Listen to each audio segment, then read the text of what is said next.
Bismillahirrahmanirrahim.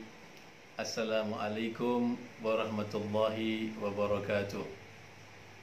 Alhamdulillah, alhamdulillahi rabbil alamin. Wassalatu wassalamu ala ashrafil anbiya'i wal mursalin Sayyidina Muhammadin wa ala alihi wa sahbihi ajma'in, amma ba'd.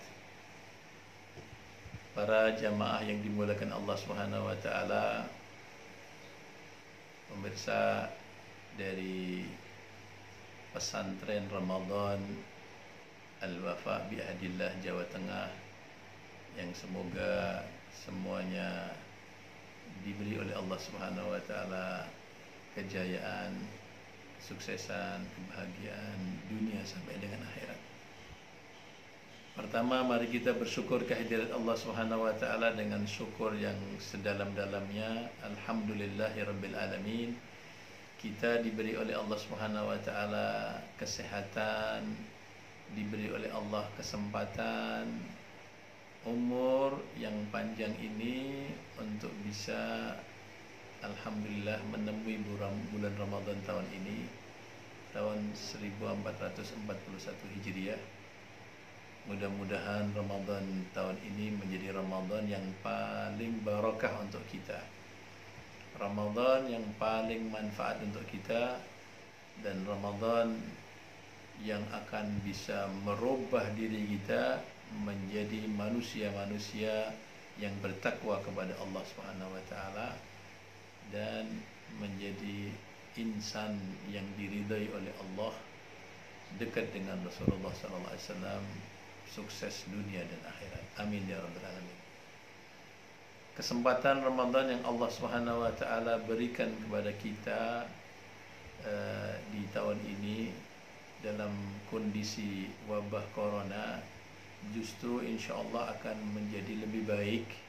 Kenapa? Karena aktivitas di luar kita berkurang, kerjaan di luar juga berkurang, sehingga kita akan konsentrasi mengisi waktu-waktu Ramadan ini penuh dengan ibadah, penuh dengan aktivitas-aktivitas di dalam rumah yang insya Allah lebih diridai oleh Allah Subhanahu wa taala. Kita punya kesempatan banyak untuk baca Quran, kita punya kesempatan banyak untuk mengkaji syariat Islam dengan cara online yang seperti ini, dan juga bisa mengikuti berbagai kajian-kajian yang di sosial media. Kita lebih banyak untuk bisa bercengkrama dengan keluarga. Ya, tetap kita akan jalankan salat berjamaah 5 waktu kita dengan keluarga kita, menjalankan salat taraweh di keluarga kita. Kemudian juga kita bisa membawa dan mengajak keluarga kita mengikuti kajian-kajian yang baik seperti ini. Alhamdulillah. Untuk kajian yang saya akan bawakan selama Ramadan ini, saya akan membahas khusus mengenai fikih puasa. Sesuai dengan keadaan yang sekarang ini kita sedang berpuasa, maka kita kaji bagaimanakah puasa kita ini agar puasa kita menjadi puasa yang diterima oleh Allah Subhanahu wa taala, sah sesuai dengan syariatnya Allah. Karena kata Sahibuz Zubat, beliau mengatakan wa kullu ma bi ghairi ilmin ya'malu a'maluhu mardudatun la tuqbalu. Dan semua amal yang tidak disertai dengan ilmu, maka amalnya akan tertolak dan tidak diterima oleh Allah Subhanahu wa taala. Untuk itu kita bawakan syariat atau fikih di dalam puasa ini agar kita melaksanakan ibadah puasa kita sesuai dengan syariat yang dituntunkan oleh Allah Subhanahu wa taala.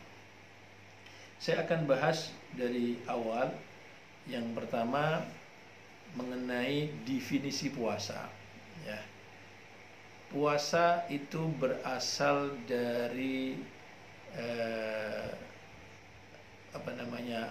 secara etimologi, yaitu secara bahasa lugawi dari kalimat maknanya adalah al-imsak.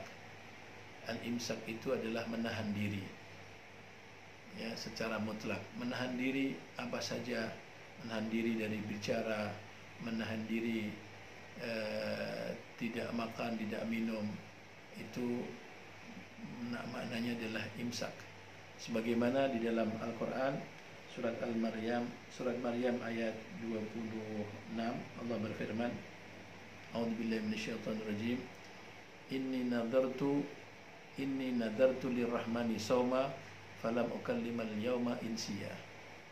Ya, Maryam berkata, sesungguhnya aku bernazar, ya, untuk Zat yang Maha Rahman puasa, saum, maka sekali-kali aku tidak berbicara pada hari ini kepada manusia. Ya, kalimat saum artinya menahan diri, walaupun beliau menahan diri dari tidak berbicara dengan manusia, tapi dengan menggunakan kalimat saum. Kemudian dalil wajibnya puasa Ramadan adalah firman Allah Subhanahu wa taala di dalam surat Al-Baqarah ayat 183, Ya ayyuhalladzina amanu kutiba alaikumusiyam kama kutiba alal ladzina min qablikum la'allakum tattaqun. Wahai orang-orang yang beriman, diwajibkan kepada kalian berpuasa sebagaimana telah diwajibkan orang-orang yang sebelum kalian agar kalian bertakwa. Dan hadis Nabi SAW dari Bukhari Muslim bahwa Rasulullah SAW bersabda, Buniyal Islamu ala khamsin, syahadatu an la ilaha illallah wa anna Muhammadur Rasulullah wa iqamis salah wa ita'iz zakah wa shaumur Ramadan wa hijjil baiti man istata'a ilaihi sabila. Ya, didirikan Islam ini dengan 5 sendi. Bersaksi bahwa tiada Tuhan selain Allah dan sesungguhnya Muhammad adalah utusan Allah, mendirikan salat, membayar zakat dan berpuasa pada bulan Ramadan, dan melaksanakan ibadah haji bagi yang mampu. Maka dengan dalil Quran dan hadis ini, puasa Ramadan adalah merupakan rukun Islam dan kewajiban bagi tiap-tiap Muslim yang mukallaf. Kemudian bulan Ramadan, puasa Ramadan ini adalah diwajibkan oleh Allah Subhanahu wa taala kepada Nabi sallallahu alaihi wasallam datangnya pada tahun kedua Hijriah. Pada tahun kedua Hijriah di bulan Sya'ban datang kewajiban untuk menjalankan ibadah puasa. Ini ayat ini, ya ayyuhalladzina amanu kutiba alaikumusiyam ila akhir ayat, itu turun pada tahun 2 Hijriah di bulan Sya'ban. Kemudian beliau, junjungan kita Nabi Agung Muhammad SAW selama hidupnya mengalami puasa 9 kali, ya, mengalami puasa 9 kali. Karena beliau wafat pada tahun 11 Hijriah. Jadi dari 2 Hijriah hingga 11 Hijriah, ya, beliau mengalami 9 kali berpuasa. Dalam 9 kali berpuasa itu, 8 kali jumlah hari-harinya 29 kali, dan 1 kali jumlah harinya 30 hari. Itu yang dialami junjungan kita Nabi Agung Muhammad Sallallahu Alaihi Wasallam.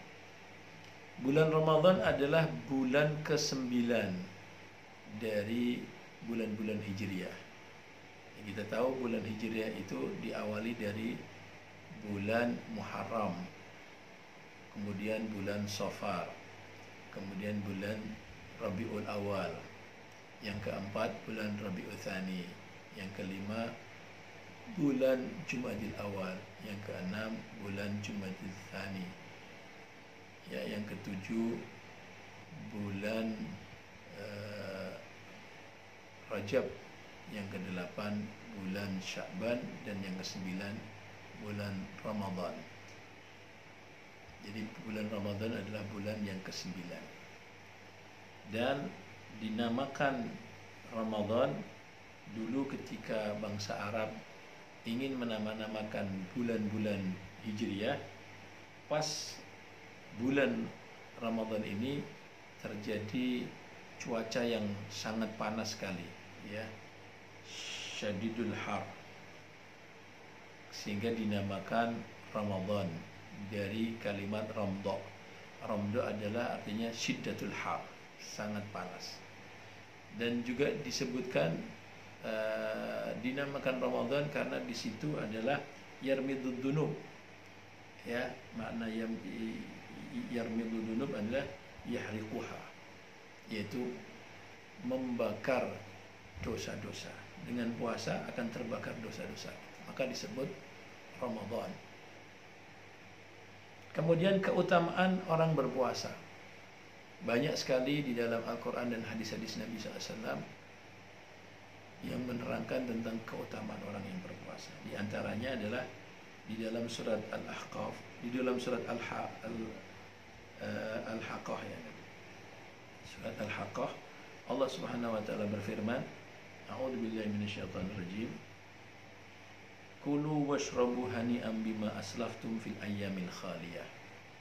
Ini di surga, orang-orang yang berpuasa diberi oleh Allah Subhanahu wa taala surga yang diberi makan dan minum dalam keadaan nikmat.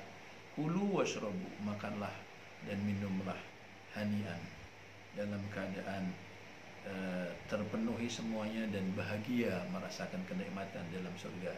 Bima aslaftum fil ayyamil khaliyah, ya, sebagai balasan yang telah kamu lakukan di hari-hari yang kosong, ya. Al-ayyamil khaliyah, maka para mufassir mengatakan adalah hari-hari yang kamu meninggalkan makan dan minum, ya, sehingga orang-orang yang meninggalkan makan dan minum alias orang itu berpuasa diberi oleh Allah Subhanahu wa taala jaminan masuk surga yang nantinya mereka akan bebas makan dan minum sebagai pengganti kelaparan dan dahaganya ketika berada di dunia. Allah berfirman juga di dalam surat Al-Ahzab ayat 35. A'udzu billahi minasyaitonir rajim. Was-shaimina was-shaimati wal-hafizina furujahum wal-hafizati wadh-dhakirina Allaha katsiran wadh-dhakirati a'addallahu lahum maghfiratan wa ajran 'azima. Orang-orang yang berpuasa dari kalangan laki-laki dan orang-orang yang berpuasa dari kalangan perempuan, dan orang-orang laki-laki yang menjaga kemaluannya, menjaga kehormatannya, tidak selingkuh. Demikian juga orang-orang perempuan yang menjaga kehormatannya. Orang-orang laki-laki yang banyak berzikir kepada Allah dan orang-orang perempuan yang banyak berzikir kepada Allah. A'adallahu lahum, Allah telah janjikan kepada mereka maghfiratan wa ajran 'azima, pengampunan dan pahala yang besar, ya. Janji Allah kepada orang-orang yang berpuasa, laki-laki atau perempuan, diberi oleh Allah Subhanahu wa taala pengampunan dan diberi pahala yang besar. Di dalam hadits qudsi, ya, Allah Subhanahu wa taala berfirman, kullu hasanatin bi asri amthaliha ila sab'i mi'atin dhifin illa siyam fahuwa li wa ana ajziyun bih. Bahwa tiap-tiap hasanah, ya, akan dilipat gandakan oleh Allah Subhanahu wa taala 10 kali ganda hingga 700 kali ganda, kecuali puasa. Sesungguhnya puasa itu untuk aku, kata Allah, dan akulah yang langsung akan membalasnya. Jadi pahala yang langsung, balasan dari Allah justru lebih besar, ya, karena langsung dari Allah, tidak dengan hitungan 10 hingga 700 lipat ganda. Kemudian hadis Nabi SAW, beliau bersabda, man soma yauman fi sabilillah ba'adallahu minhu jahannama masirata mi'ati am. Ya, diriwayatkan oleh Nasai. Barang siapa yang berpuasa satu hari di jalannya Allah, maka Allah Subhanahu wa taala akan jauhkan orang tersebut dari neraka jahanam perjalanan 100 tahun. Hadis yang lain, Nabi SAW bersabda, "Lisaimi farhatan, idza aftara fariha, wa idza laqiyallaha fariha bisaumihi." Ya, diriwayatkan oleh Bukhari dan Muslim. Bagi orang yang berpuasa dua kebahagiaan. Kebahagiaan ketika berbuka puasa dan kebahagiaan ketika berjumpa kepada Allah Subhanahu wa taala di akhirat. Berbahagia dengan puasanya. Artinya dia diberi oleh Allah Subhanahu wa taala pahala yang begitu agung saat di akhirat berjumpa Allah, maka dia berbahagia. Dalam hadis yang lain Rasulullah bersabda, "Samtu shaimi tasbih, wa naumuhu ibadah, wa du'auhu mustajab, wa amaluhu mudha'af." Diamnya orang yang berpuasa itu tasbih, tidurnya orang yang berpuasa itu ibadah, doanya orang yang berpuasa itu mustajab, dan amalnya orang-orang berpuasa itu dilipat gandakan. Ini hadis dikeluarkan oleh Dailami di dalam Musnad Firdaus. Kemudian Nabi SAW juga bersabda, "Asyamu junnatun wa hisnun hasinun minan nar." Diriwayatkan oleh Imam Ahmad. Puasa ini tameng dan benteng yang kokoh dari neraka. Masih banyak lagi ya hadis-hadis Rasulullah SAW yang berhubungan dengan fadilahnya orang yang berpuasa. Cukup dari apa yang kita dengar tadi, Masya Allah, begitu besar keutamaan orang-orang yang berpuasa. Kemudian kita bahas mengenai macam-macam puasa. Ya, puasa itu ada hukumnya wajib, kadang bisa sunnah, kadang bisa makruh, dan kadang bisa haram. Jadi ada 4 hukum kondisi orang itu berpuasa. Kapan kasus puasa wajib? Ya. Puasa wajib itu ada 6. Yang pertama adalah puasa Ramadan, jelas. Ya, puasa Ramadan adalah puasa wajib bagi tiap-tiap muslim yang mukallaf. Kemudian yang kedua adalah puasa qadha Ramadan. Jadi puasa qadha Ramadan adalah orang yang dia punya hutang puasa karena haid atau karena nifas atau karena sakit, maka dia wajib mengganti, artinya mengqadha Ramadan itu di hari-hari yang selain Ramadan. Kemudian yang ketiga adalah puasa kafarah. Ya, kafarah sebagai tebusan karena pelanggaran, seperti orang yang membunuh baik sengaja atau tidak disengaja, maka dia harus membayar kafarah. Ya, di antara kafarahnya adalah puasa 60 hari 2 bulan, ya, untuk sebagai tebusan. Kemudian juga kafarah orang yang dia mengumpuli istrinya di siang hari di bulan Ramadan. Nah, maka di antara kafarahnya adalah juga dia puasa 60 hari. Namanya puasa kafarah, itu hukumnya wajib. Kemudian puasa pengganti dam untuk haji. Orang yang dia melanggar haji atau seperti juga haji qiran atau haji tamattu, maka orang itu harus berpuasa selama 10 hari kalau tidak mau menyembelih kambing, ya, sebagai pengganti fidyahnya. Kemudian yang kelima adalah puasa untuk sholat istisqa, perintah dari imam. Jadi kalau rakyat terjadi paceklik, kemudian khalifah atau imam memerintahkan berpuasa 3 hari sebelum sholat istisqa, maka seluruh rakyat yang dewasa dan mampu wajib untuk menjalankan puasa 3 hari itu. Kemudian yang keenam adalah puasa nazar. Jadi sebenarnya adalah sunnah, tapi karena dia nazar, ya, saya nazar untuk puasa jika anak saya lulus dari ujian gitu. Maka dengan nazar demikian dia wajib menjalankan ibadah puasa. Kemudian puasa juga bisa hukumnya sunnah, dan itu adalah asli.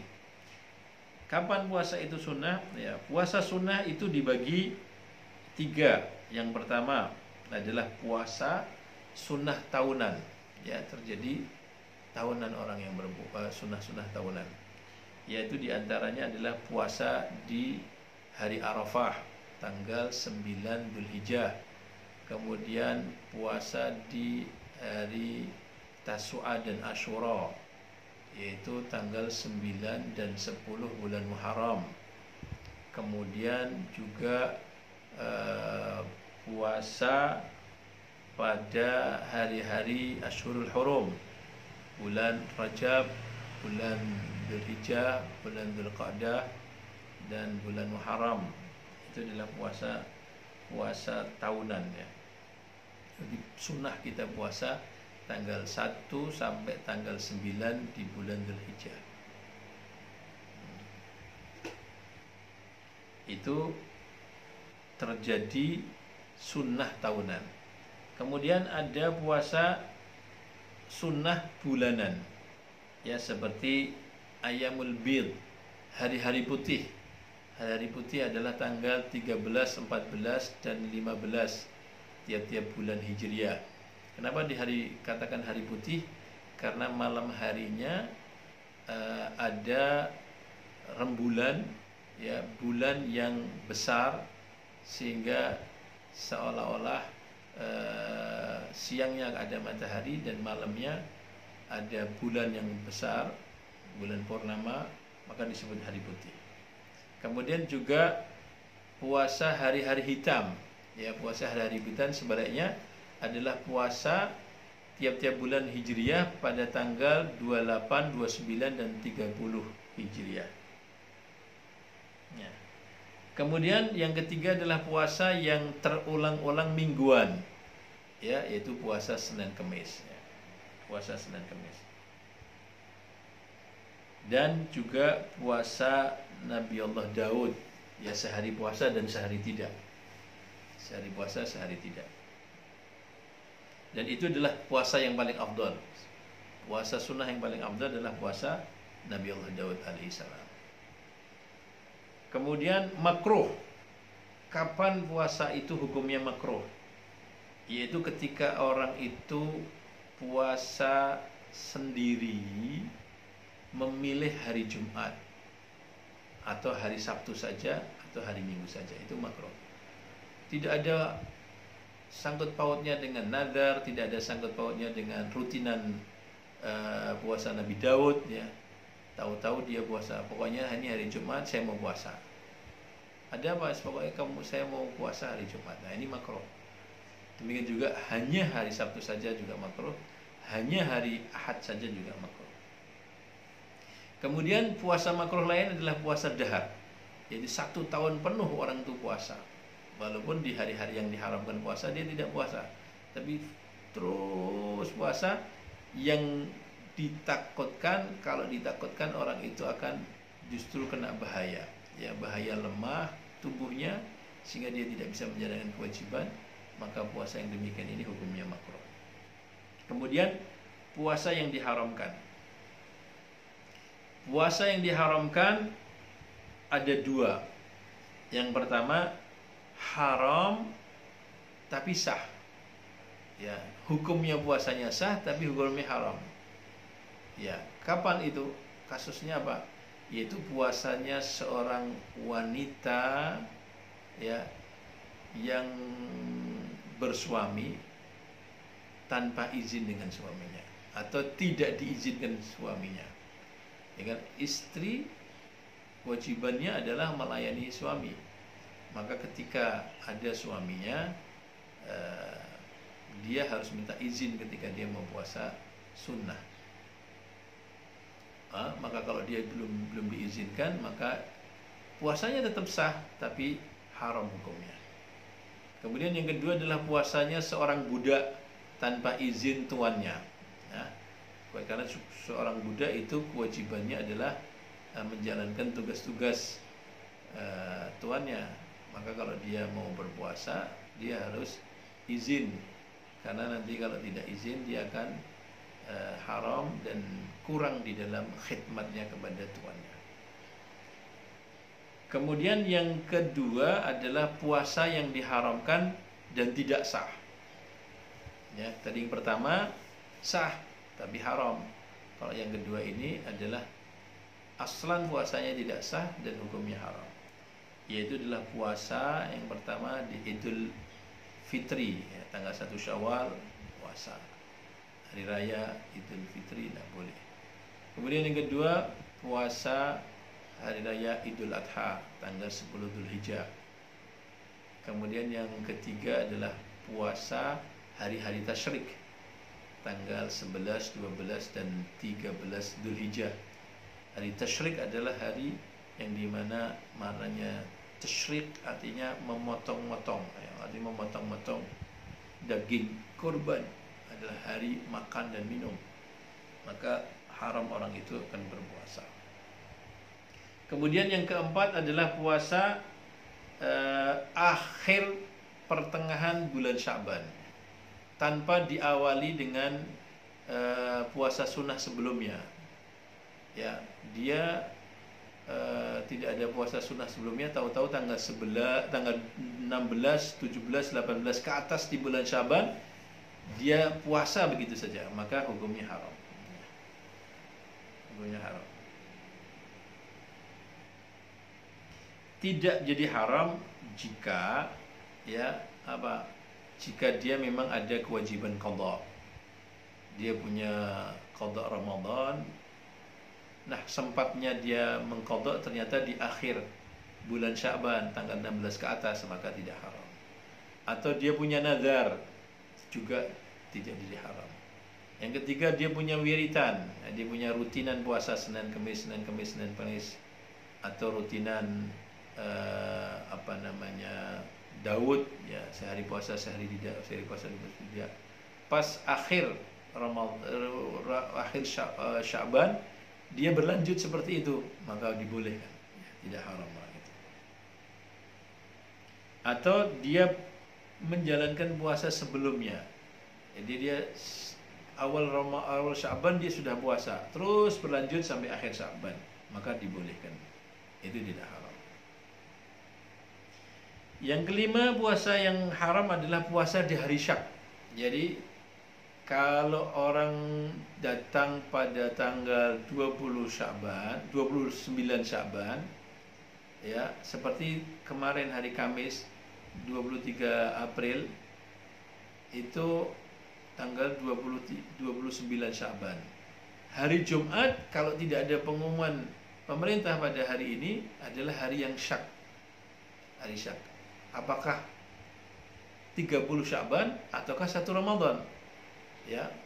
Kalau kita berada di satu tempat yang tidak ada akses informasi kapan datangnya waktu Ramadan, sedang kita tahu bahwa ini adalah tanggal 29 Sya'ban, maka besoknya kita tidak boleh berpuasa, karena itu hari yang meragukan. Ya. Kecuali kalau sudah ada akses informasi seperti tadi malam, ada pengumuman dari pihak Kementerian Agama bahwa hari Jumat tanggal 24 April 2020 adalah 1 Ramadan, maka wajib kita berpuasa. Sudah tidak hilang syak lagi karena adanya keputusan dari pemerintah. Itulah kasus-kasus puasa yang diharamkan. Kemudian kita lanjutkan sedikit mengenai syarat sahnya puasa. Jadi di dalam puasa itu ada yang namanya syarat sah, ada yang namanya syarat wajib, ada yang namanya rukun-rukun. dan nanti juga akan ada yang namanya hal-hal yang membatalkan puasa. Ada hal-hal yang dimakruhkan di dalam puasa. Nah, sekarang kita bahas mengenai syarat sahnya puasa. Apakah yang disebut dengan syarat sah? Yang dimaksudkan dengan syarat sah adalah hal-hal yang harus dipenuhi seseorang sebelum menjalankan ibadah puasa hingga puasa itu berakhir. Jadi syarat-syarat ini harus dipenuhi sebelum menjalankan ibadah, dan keberadaannya terus-menerus ada sampai puasa itu berakhir. Nah, ini namanya syarat. Syarat sahnya orang yang berpuasa itu ada 5. Jadi sebelum orang berpuasa harus memenuhi 5 syarat ini. Dan seharian full dari mulai matahari dari mulai terbitnya fajar hingga tenggelamnya matahari, 5 syarat ini harus tetap berada, menempel pada diri orang itu. Syarat yang pertama adalah Islam. Jadi tidak sah puasanya orang murtad atau orang yang non muslim, tidak sah. Jadi kalau seandainya seseorang itu Islam, pada pagi hari berpuasa, tahu-tahu tengah hari sore dia keluar dari Islam walaupun sebentar, maka batal puasanya, ya. Batal puasanya, wa iyadzubillah, karena dia keluar dari Islam walaupun hanya sebentar. Kemudian yang kedua adalah mumayyiz. Ya, seorang anak yang dia bisa makan sendiri, bisa minum sendiri, dan bisa cebok sendiri dengan benar tanpa bantuan orang tuanya atau pembantunya, maka itu adalah anak yang mumayyiz. Maka puasanya anak yang mumayyiz sah, sudah memenuhi syarat. Tapi kalau anak itu masih terlalu kecil, belum usia tamyiz, belum bisa makan, minum, dan istinja sendiri, maka dia tidak sah puasanya. Kemudian yang ketiga adalah berakal. Ya, orang itu sehari penuh dari mulai terbitnya fajar hingga tenggelamnya matahari harus berakal.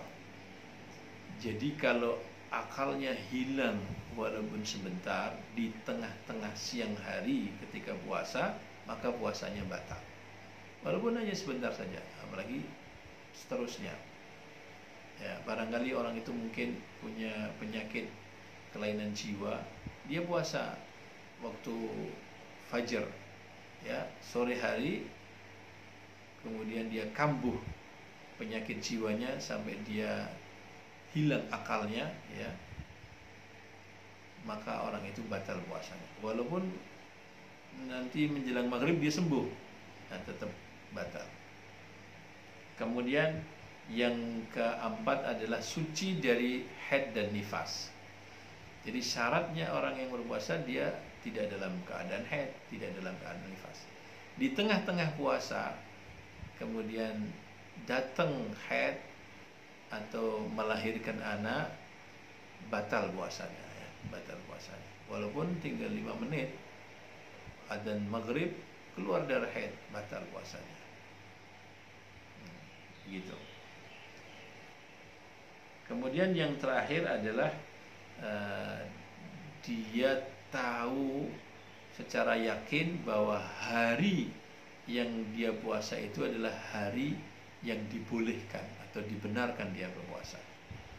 Kalau dia ragu apakah ini hari yang dibolehkan, mau jadi tanggal 1 Syawal atau tanggal 10 Dzulhijjah atau hari akhir dari bulan Sya'ban tadi itu, ya, maka dia tidak boleh puasa. Tapi kalau dia yakin bahwa hari ini adalah hari yang dibenarkan, tidak melanggar dari hari-hari yang dilarang itu, maka puasanya sah. Itulah jamaah yang dimuliakan Allah Subhanahu wa taala, pembahasan awal kita di pesantren Ramadan kali ini. Ya, semoga apa yang saya sampaikan ini ada manfaatnya, dan insya Allah kita akan berlanjut dalam pembahasan berikutnya, di kajian-kajian berikutnya, nanti kita akan membahas mengenai syarat wajibnya puasa, rukun-rukunnya puasa, hal-hal yang membatalkan puasa, hal-hal yang dimakruhkan dalam puasa, hal-hal yang disunahkan dalam puasa, dan pembahasan-pembahasan serba-serbi yang lainnya yang berhubungan dengan puasa.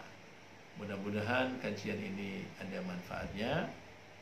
Mari kita tutup dengan doa kafarah majelis. Subhanakallah bihamdi, subhanakallah hamdika, asyhadu an la ilaha illa anta, astaghfiruka wa atubu ilaik. Bila taufiq hidayah. Assalamualaikum warahmatullahi wabarakatuh.